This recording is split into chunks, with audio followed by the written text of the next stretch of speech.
Welcome to AirSpace from the Smithsonian's National Air and Space Museum. I'm Emily. And I'm Matt. There was an absolutely massive team of people involved in getting Apollo astronauts to the moon and safely back to Earth. From the human computers to the cleanroom technicians, the rocket builders, the doctors, the spacesuit makers, and the astronauts themselves.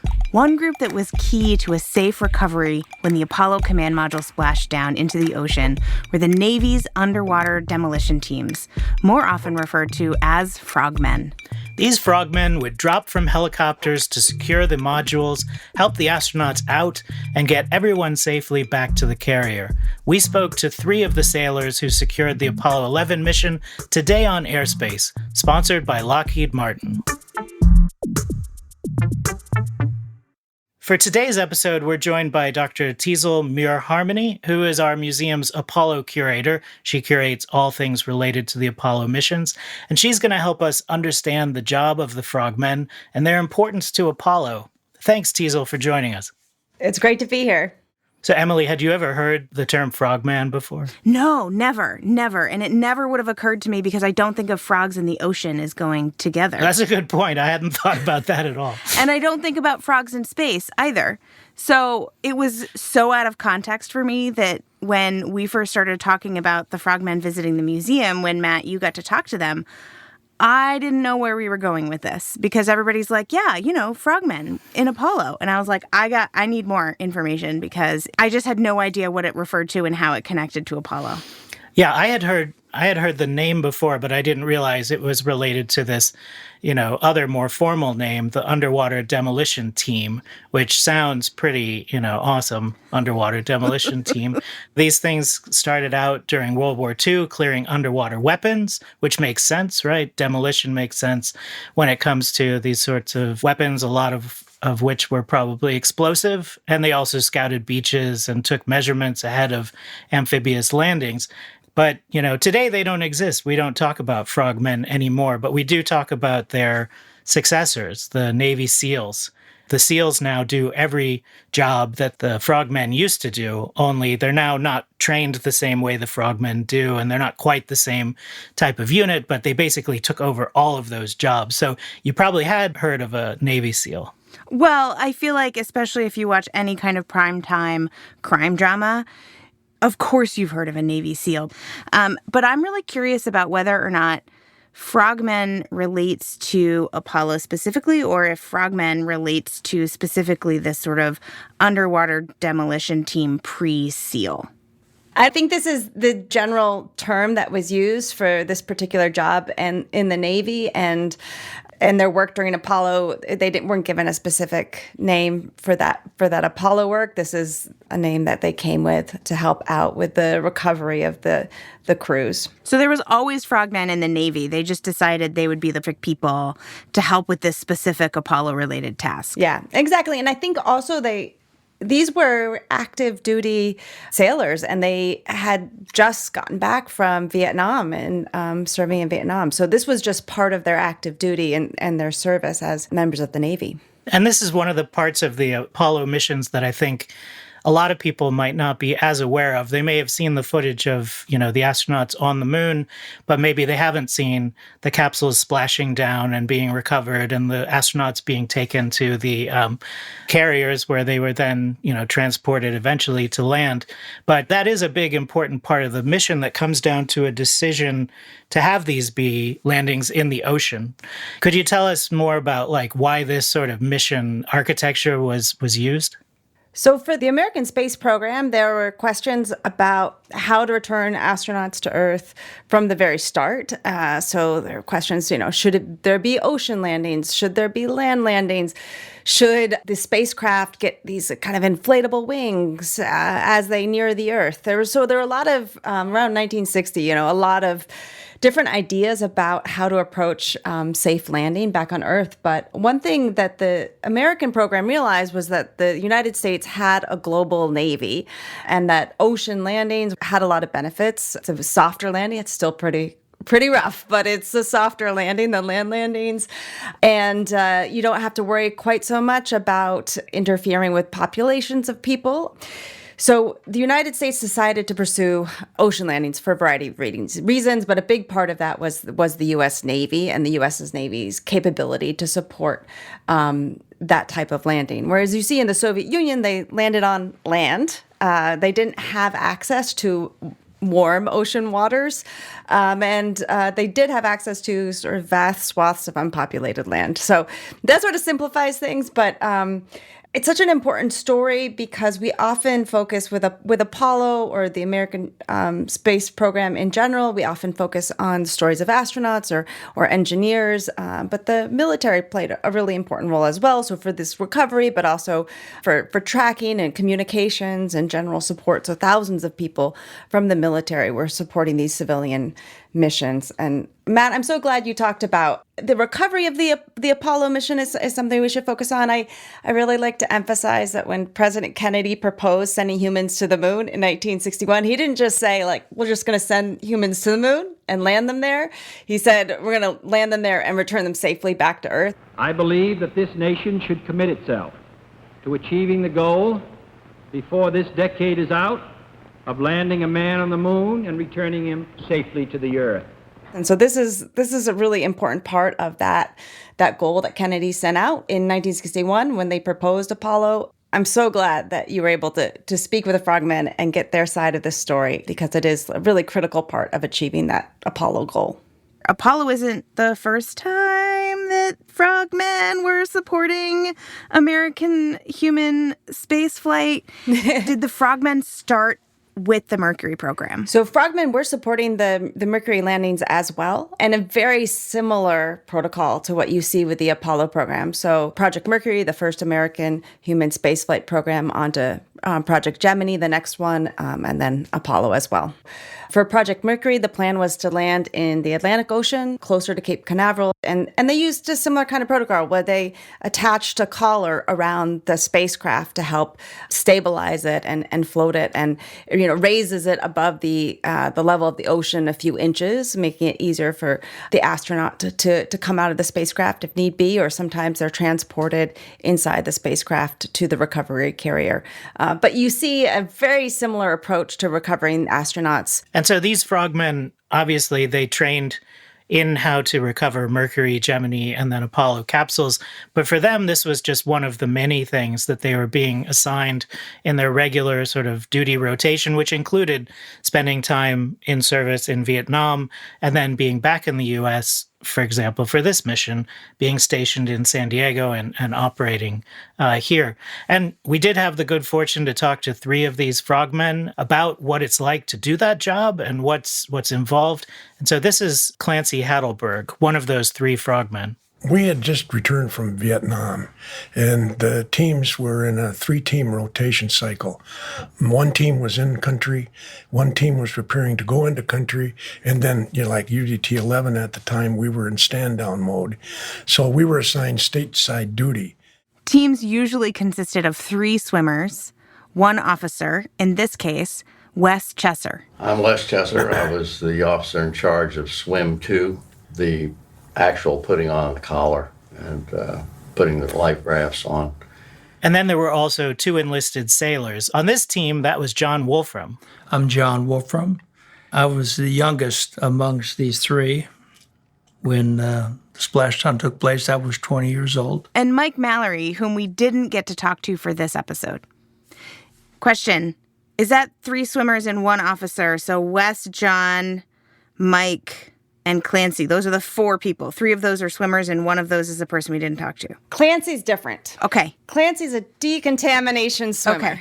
So the other 3 jumped into the water and made sure it was stable, put the flotation device around it, put the anchor on it, and then Clancy came later, not in a wetsuit, and did the decontamination process.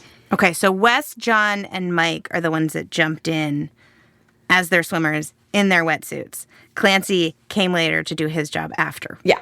Okay. So Clancy was also in charge of all 3 of the 3-man team. So these 3 guys were just one of the teams that Clancy was responsible for. And this team was known as the second team, even though they were the chosen ones. So we were being trained by NASA specifically to do the recovery. And that involved actually 3 different stages. The first stage was to catch the command module and slow it down because it had a big sail area and getting the wind in it, it'd really move. And so that was the fastest swimmer's job, was to attach the sea anchor.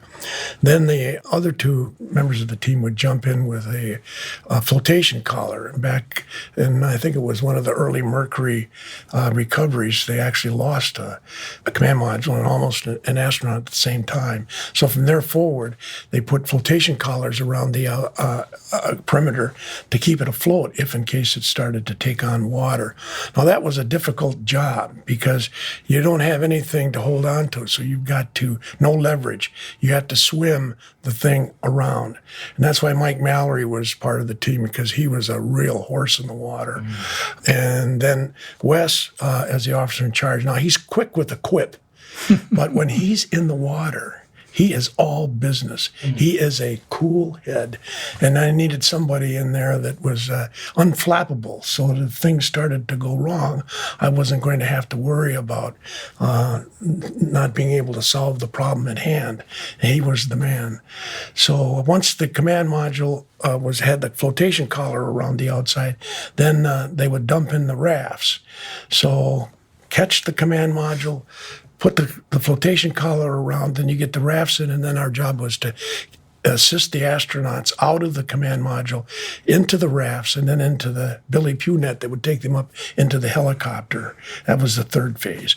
So we had the responsibility of keeping the astronauts safe while in our care. So the basic job of the Frogmen is to secure the spacecraft and help the astronauts get out and then get them up into the helicopter, right? That's sort of the basic job. And then get the capsule out of the water and get it on the carrier. Right. They had a line to secure to the capsule. And then did the helicopter lift it? Or how did the retrieval work? So it's different depending on which program you're talking about. So that would have happened with Mercury. But for this one, what ended up happening is the Hornet aircraft carrier approached the command module, and then it was lifted out of the water with a crane that was on the aircraft carrier itself. Oh, so it got really close. Yes. Yeah. It's sort of interesting. So for Apollo 11, things got extra complicated because Nixon decided to join them for the landing. And so they had to take a lot of extra precautions. And then they also had all the press, the media, just the public interest. And Nixon also came along with Secretary of State and the NASA administrator. So extra protocols were put in place, including making sure that the Hornet was not downwind of the astronauts, remained at a somewhat safe distance until all the quarantine protocols were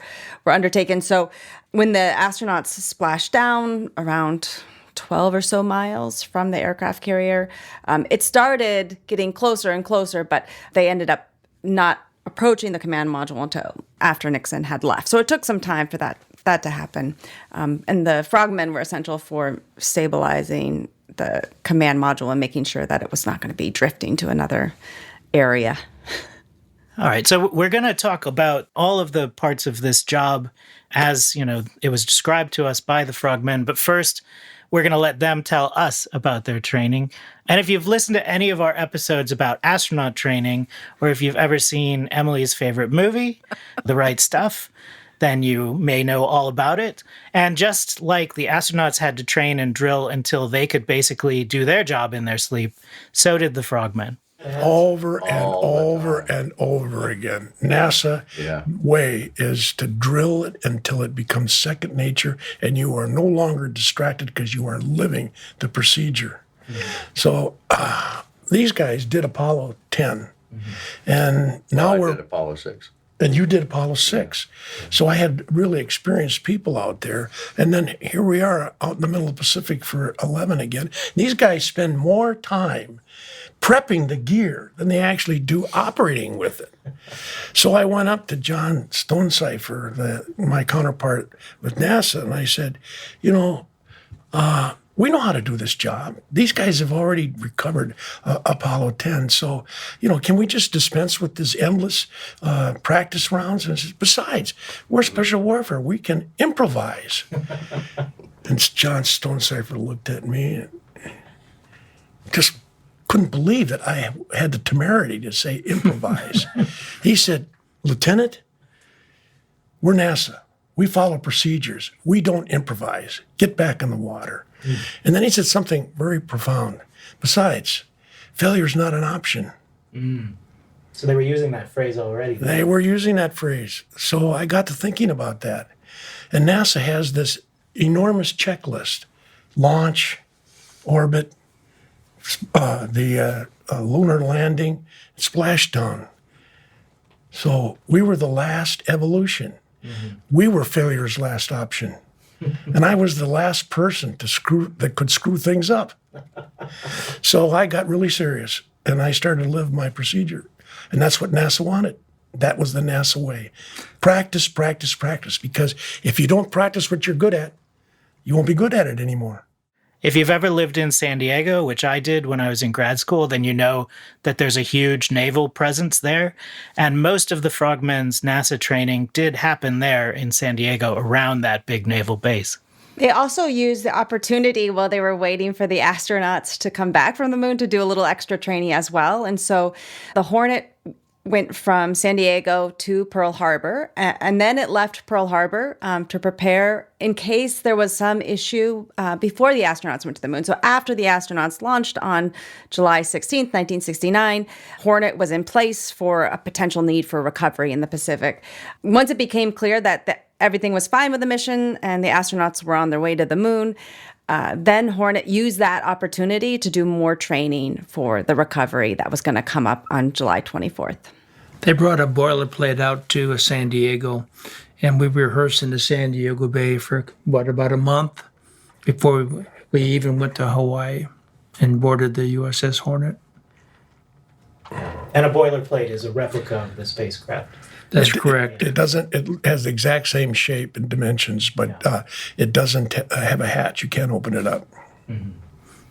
When we were out on site, we were in the ship on site when the launch occurred, and we were doing rehearsals day and night in rough weather, in nice weather, with sharks, without sharks.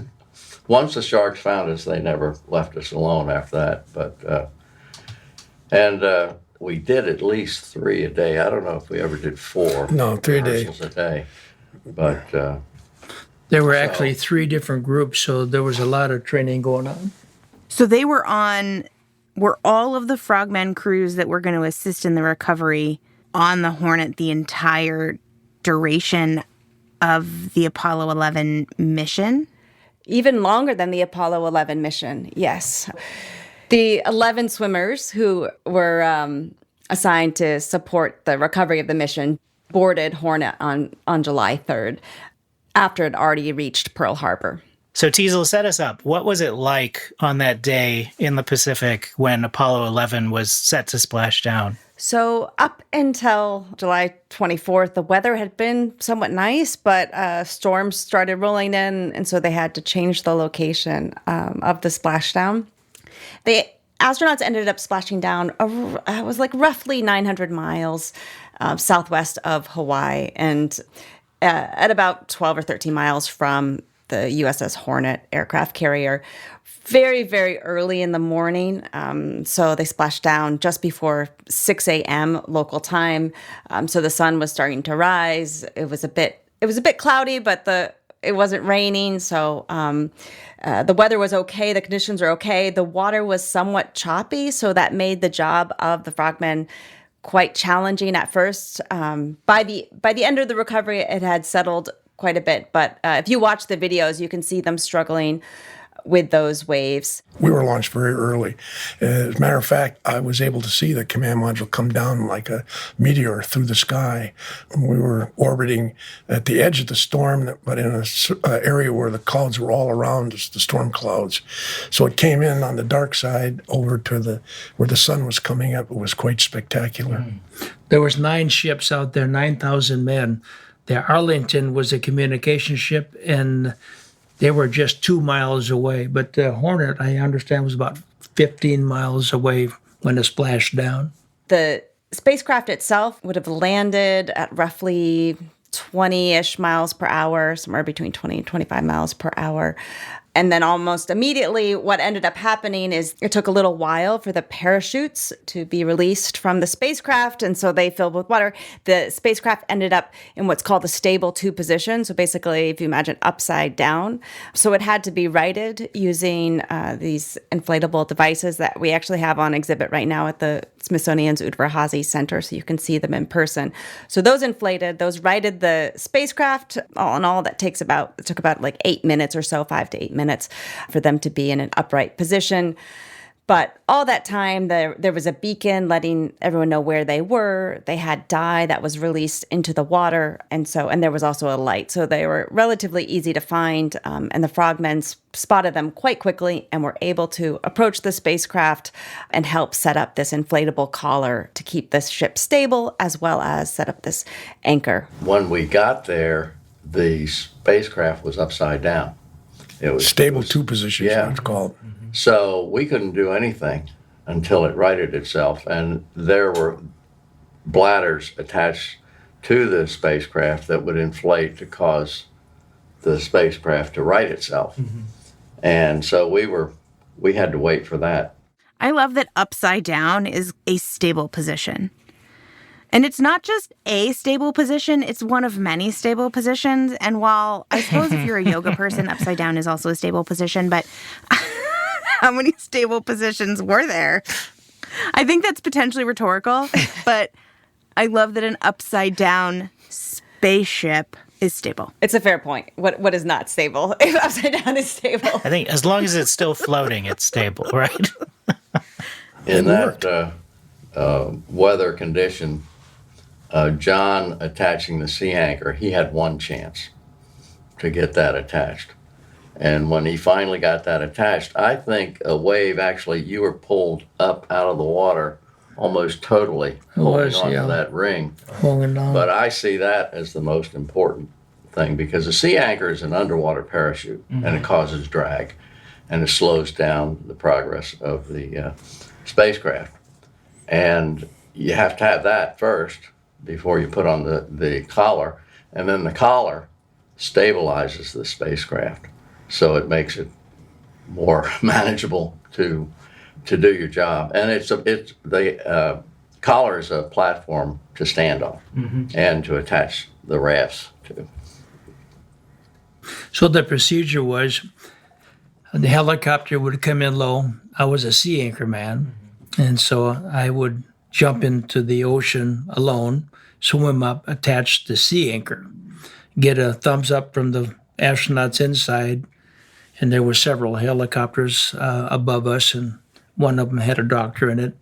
Then Wes's helicopter would come in with, he and Mike Mallory had a 200-pound flotation bladder, and they would jump in with that, and we'd put it up against the capsule, attach it. Then they would drop the first raft in, and that would be attached right in front of the hatch door.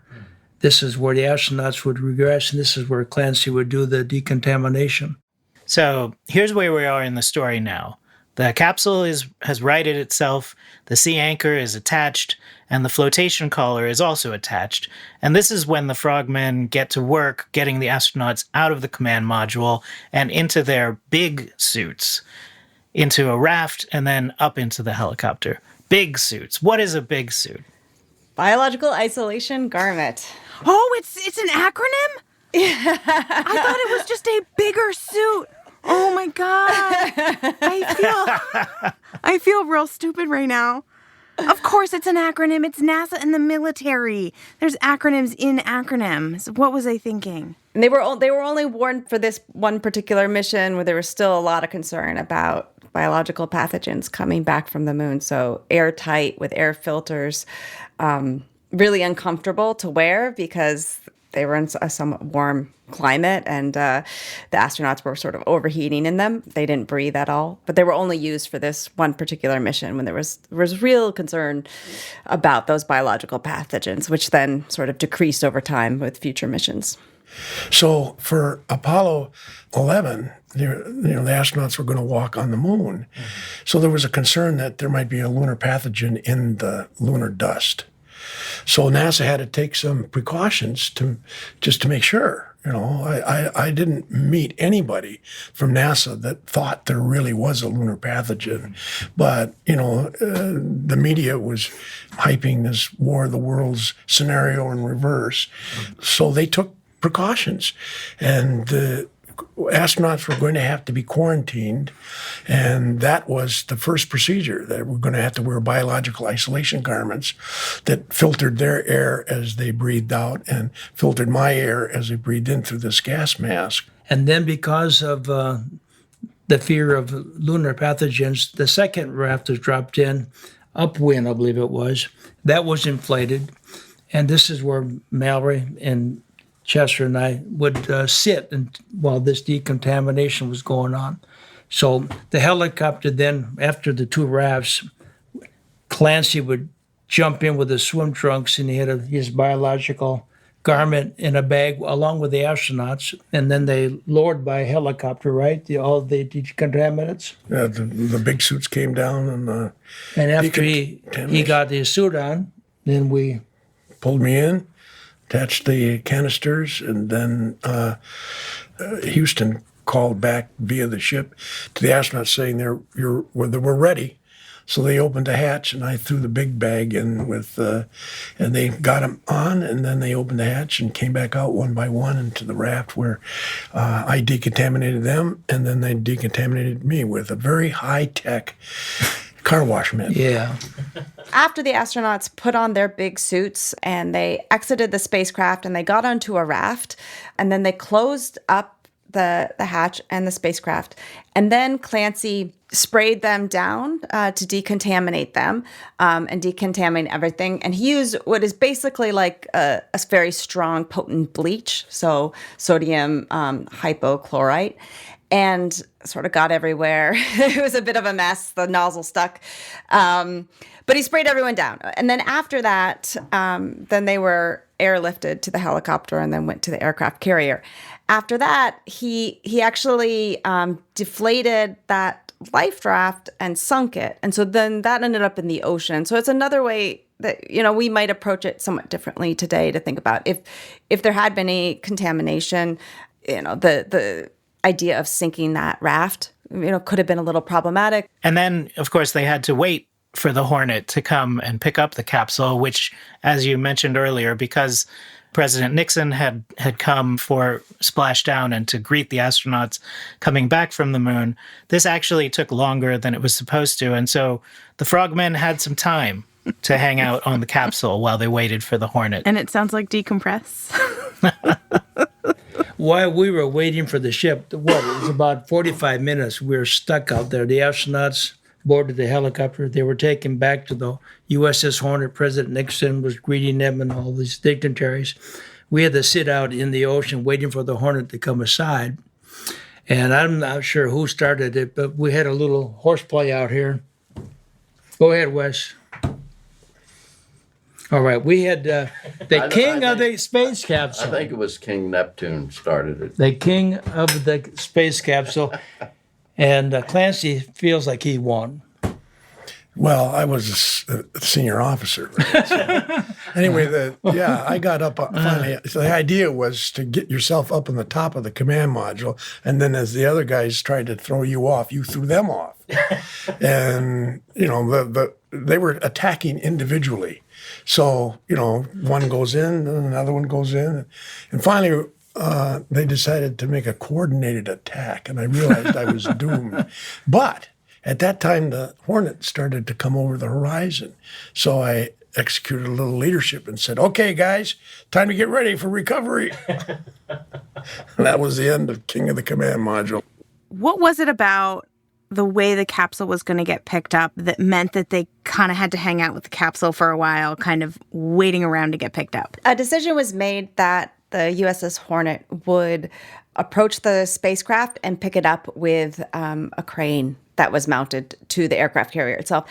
A number of different ideas had been explored, and one of the ideas was keeping the astronauts actually inside the spacecraft the whole time and transporting them from the spacecraft to the aircraft carrier, and then affixing an air-sealed tunnel which then they could walk through to the mobile quarantine facility to ensure really sort of heightened precautions about those biological pathogens. That would have been sort of a stricter way to deal with that issue. But then there were complications, a bit more dangerous. And so they decided instead to take the astronauts outside the spacecraft, transport them separately to the carrier, and then bring the carrier to recover the spacecraft and put it on the deck of the ship, and then eventually lower into the ship. And then eventually, that tunnel was affixed to the spacecraft. And then the astronauts could go through the tunnel, and they opened up the hatch, and then they retrieved things from inside the spacecraft and brought them into the mobile quarantine facility. It's also a moment when astronaut Michael Collins went back inside that spacecraft, and he wrote some graffiti about how it was the best ship to come down the line. So all that happened when they were on the USS Hornet. One of the things that really struck me when I was preparing to talk to these frogmen for the first time, I had never met them before, so I looked them up. I had the names, and one of the first images that pops up when you look for the Apollo 11 frogmen was the image of one of these guys in a wetsuit covered in very 1960s looking colorful flowers, sort of standing on top of the capsule. And I thought there's got to be an interesting story to how that happened, how in the midst of this very buttoned up Apollo program and a very disciplined Navy operation, you end up with a diver with colorful 1960s, you might say peace flowers on his wetsuit. These are very flower power flowers. Well, it was John who had them on his wetsuit, and he gave us the story behind the flowers. Mike Mallory, I think, is the instigator here. He put a flower decal on Apollo 10, the hatch window. NASA wasn't really excited about that, and kind of got reamed out a little bit. So on Apollo 11, we were told no tomfoolery on this recovery. Well, Mike had brought some more decals. And for some reason, these decals ended up on my wetsuit. I guess because I was 20 years old and I didn't have much to lose. But you have to remember that this is the 1960s, and these flower decals were very popular with the peace movement.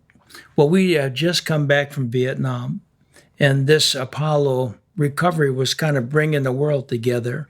And it had nothing to do with the war whatsoever. And I used to have long hair and stuff in high school, and it kind of fit my demeanor. And so I had these flowers on my wetsuit.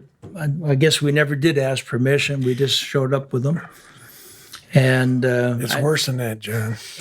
I gave an order not to wear the Did decal. you really? I did indeed. And Wes, did he do that? I don't know. Imagine my surprise when we came alongside, and I'm looking up there, and there's John on the top of the command module, snaking in the line to pull the command module. And he's got a decal on the front of his wetsuit. And I thought, oh my God, and the pictures are going to be. So I thought, well, I could make this tough. And then, wait a minute. We just finished this job. We held quarantine. We kept the astronauts safe while in our care. To hell with it. I think what he mentions about being 20 years old is really important here. And it's a great reminder that so many of the people who contributed to the Apollo program were very, very young, were in their 20s. This was whether you look at the military or NASA or all the contractors, this was in general quite a young workforce. And I think that this decision, I mean, he talks about, he was a 20-year-old, that's part of why he did it. But it's also, it's a part of that Apollo history. And he, along with everyone he was working with, tended to be quite young. Even the astronauts, they were just 39. They weren't that old. Actually, Neil Armstrong was just about to turn 39. He had to do that in quarantine. But for the most part, this was a very young group of ambitious people who sent humans to the moon. And brought them back safely. Exactly. So can we move into the modern era of human spaceflight and talk a little bit about whether or not the modern day version of Frogmen, SEALs, would be involved in the recovery of modern capsules? I'm assuming Artemis is splashing down, very reminiscent of Apollo, but it's a bigger capsule because it's 4 people, right? It is a bigger capsule, but the landing will look a whole lot like the Apollo landing. So it's going to land closer to the continental U.S., closer to California. But other than that, there's a whole lot of similarity with the way that things have been done for spacecraft recovery for decades. So it won't be like what we've seen, I don't want to say recent human exploration, but there was a period of time in which NASA astronauts were coming home, landing in Kazakhstan, and some of the commercial space companies land on land instead of water, but NASA's trending back to water landings now. And there was also the landings with the space shuttle. Those landings were happening on land as well. The astronauts landed on runways, so this is a bit different than that. You do see this variety of different types of landings, and Russian spacecraft land on land, Chinese spacecraft land on land. Some commercial spacecraft land on land. You see with Blue Origin does that. And you also see commercial flights like SpaceX. Those are, land on water. And with Artemis and Orion, it's going to be another ocean landing and using a lot of that knowledge and expertise over the past few decades and applying that to those safe recoveries. I can say that for the Artemis program, there's already been that training going on. So since at least the summer of 2025, these crews have been training just in the same way the Frogmen trained to recover the Apollo crews, doing it ahead of time, making sure that they go through all the procedures and to ensure the astronauts' safety when they come back to Earth. So a lot of preparation has gone into, making sure the system will also work really well for the Artemis program.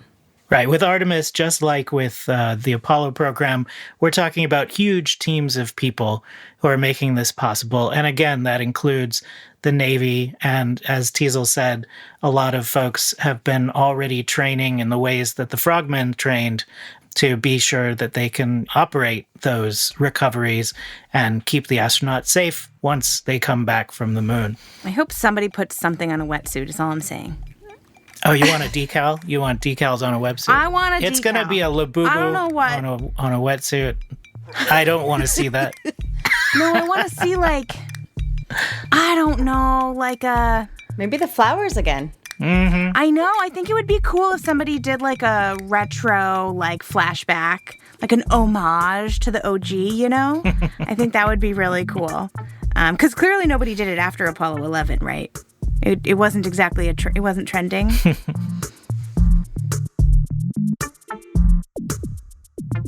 AirSpace is from the National Air and Space Museum. It's produced by Jennifer Weingart and mixed by Tarek Fuda. AirSpace is hosted by Dr. Matt Schindel and me, Dr. Emily Martin. Our managing producer is Erica Novak. Our production coordinator is Joe Gurr. And our social media manager is Amy Stamm. A big thank you to Dr. Teasel Muir-Harmony for joining us as a guest host for this episode. Also thanks to our guests Clancy Heidelberg, John Wolfram, and Wes Chesser, all former Navy frogmen. The interview was done on July 3rd, 2024 at the National Air and Space Museum. Did you know the transcripts of our episodes include citations and extra fun facts? You can find them linked in the show notes, along with the sign up for our totally hilarious monthly newsletter. For additional content, photos, and more, follow AirSpace Pod on Instagram and X. We're also on YouTube Shorts. Check us out on the museum's page. AirSpace is sponsored by Lockheed Martin and distributed by PRX. From PRX.